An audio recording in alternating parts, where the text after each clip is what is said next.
Have you ever woken up from a nap feeling worse, groggy, heavy, or even more tired than before? For many people over 60, naps that should recharge their brain and body can actually backfire. Instead of boosting energy, balance, and longevity, the wrong nap habits can quietly drain your health. The good news? Naps can still be incredibly beneficial. You just have to do them the right way. Let's talk about the 7 common mistakes people make when napping. Welcome to Midlife Made Easy. I'm Wendy, a retired occupational therapy assistant. I spent 15 years helping people that entered geriatric rehab centers due to injuries, surgeries, or illnesses to regain their independence so they could return home and live safely. While I'm no longer a licensed OT, I've made this video for educational purposes only, not medical advice. Please contact your doctor before making any changes to your health routine.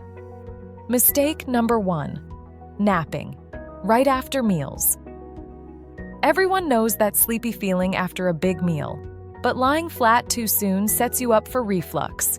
Gravity normally helps digestion. Recline too quickly, and stomach acid slides upward, causing heartburn, hoarseness, or even that mystery sore throat many people notice in the mornings. As we age, the valve in our stomach that keeps acid down gets weaker, which makes reflux more common. Post-meal brain fog is another clue. Blood flow is pulled toward digestion, and lying flat leaves your brain shortchanged. The fix: stay upright for 30 to 60 minutes after meals. Sit tall in a chair, put away dishes, or water plants. If you still feel tired, take a short nap. This small timing shift clears your thinking and makes the rest you do take far more restorative. Mistake number 2: naps that are too long. In the clinic, I had a saying: short nap, sharp brain. Once you drift past 30 minutes, you risk sleep inertia, that heavy, cotton-headed feeling that makes you want another nap instead of more energy. Long naps also steal sleep pressure, the natural tiredness your brain builds for nighttime rest.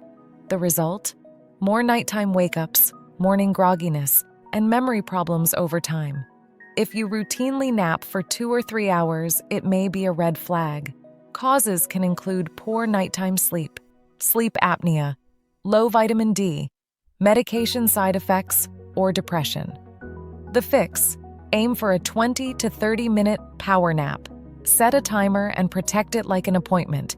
If you overshoot, dim the room but keep some light so it feels like daytime. When the timer rings, put your feet down, stand, stretch, and move. Short and structured naps beat long and groggy ones every time. Mistake number 3: napping too late. Timing matters. Napping in the late afternoon or evening borrows from tonight's sleep and pays you back with restless tossing and turning. Most people do best if naps end before 3 p.m. If you often doze off after dinner, check your habits. Were you underhydrated earlier? Did you eat a heavy, high-carb meal? Did you sit too much during the day? Instead, try this rhythm. Hydrate in the morning, eat protein at breakfast and lunch, take 2-minute movement breaks each hour, and schedule your nap between 1 and 2:30 p.m. This protects your circadian rhythm, keeps melatonin on track, and makes it easier to fall asleep and stay asleep at night, where the real brain and body repair happens. Mistake number 4: where you nap. For many seniors, the recliner becomes base camp, but a semi-sitting position makes your diaphragm work harder, encouraging shallow breathing. Less oxygen to the brain and muscles means more fatigue and fog. Bent knees also slow circulation, which is risky if you deal with swelling or varicose veins. Here's my good, better, best guide. Good. Sit upright with hips higher than knees, feet supported, and take a break every 20 to 30 minutes. Better. A short lie down on a supportive surface with your spine neutral. Best. A flat-lying rest in a cool, quiet, dim space with a timer set. If the recliner is your reality, upgrade it. Keep your neck neutral, add a small lumbar roll, support your calves, and finish with ankle pumps or a short walk to flush circulation. Mistake number 5: poor environment. The environment is the quiet hero of a good nap. Even with eyes closed, your brain notices light and sound.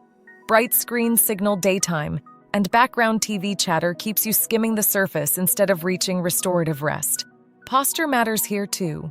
Slouching on the couch compresses your chest and kinks your neck, setting you up for shallow breathing and aches. For better rest, keep the room cool, quiet, and dim. Put your phone across the room, turn off the TV, use a supportive pillow, and, if you're on your back, place a small pillow under your knees. Side lying? Tuck one between your knees for alignment. Set a timer for 20 to 25 minutes. When it rings, roll to your side, push up with your hand, and pause seated for 3 breaths before standing. That prevents dizziness and keeps you steady. Mistake number 6, napping for emotional reasons. Sometimes naps aren't about physical tiredness, they're about mood. When the day feels empty, naps expand to fill the space. It's not weakness, it's your nervous system seeking comfort. But long, unstructured naps often increase isolation and reduce the very activities that lift energy and mood. Instead, build in one spark for the afternoon. Call a friend, step outside, water the garden, or work on a puzzle. Even 5 minutes matters. Put it on paper. When the day has structure, naps stay a healthy break instead of the main event. Mistake number 7, not creating a nap. Routine rest should leave you clearer in your head, steadier on your feet, and ready to move. If naps leave you groggy or more tired, it's the routine that needs adjusting, not you. A nap without structure can throw your whole day off. Before you lie down, try a 1-minute pre-nap reset.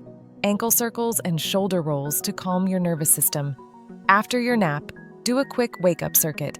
10 calf raises, 10 sit-to-stands, a short march at the counter, and 3 deep breaths.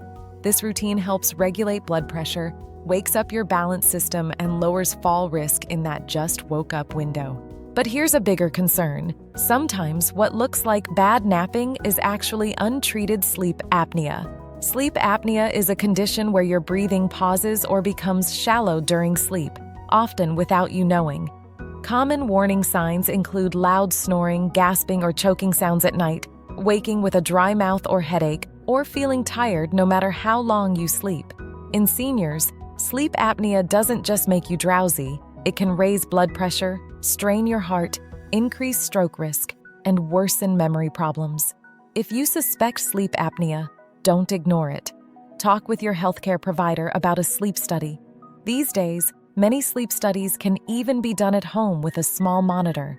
If diagnosed, the most common treatment is CPAP, continuous positive airway pressure, a simple device that keeps your airway open while you sleep. Some people benefit from dental devices or positional therapy if CPAP feels overwhelming at first. Precautions matter. Never nap in a recliner if you have untreated sleep apnea. It can worsen airway collapse. Always nap flat with good neck alignment. And if you're struggling with balance, avoid dozing off without a timer. Waking suddenly in low oxygen can make you dizzy and increase your fall risk. The fix: combine structure with awareness. Build a short nap routine, avoid caffeine after lunch and screens before bed, and if you or a loved one snores loudly or gasps in sleep, get checked. Addressing sleep apnea not only improves nap quality, but can also protect your heart, brain, and independence. Let's recap.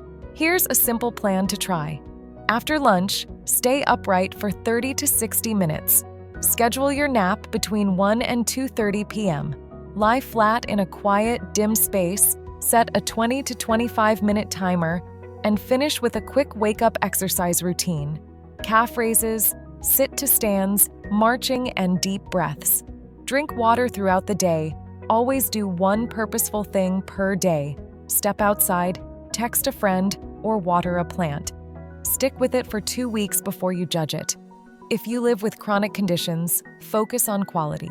2 short naps are better than 1 long one.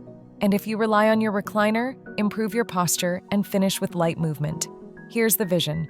You nap with intention, wake up clear and steady, and sleep better at night. Mornings feel lighter, evenings calmer, balance stronger. That's not wishful thinking. It's what happens when your nap habits match what a 60-plus body actually needs. If this was helpful, drop a comment with one change you're making this week. I read them all, and they guide what I create next. And if you know someone who says, I just need a lie down after dinner, share this with them. Short, smart naps beat long, groggy dozing every time. Thanks for spending this time with me. For more safety-first tips to make life after 60 easier, hit subscribe and the bell so you don't miss a thing. Remember, you already have what you need. It just takes a few small tweaks to unlock a better day. I'm cheering you on.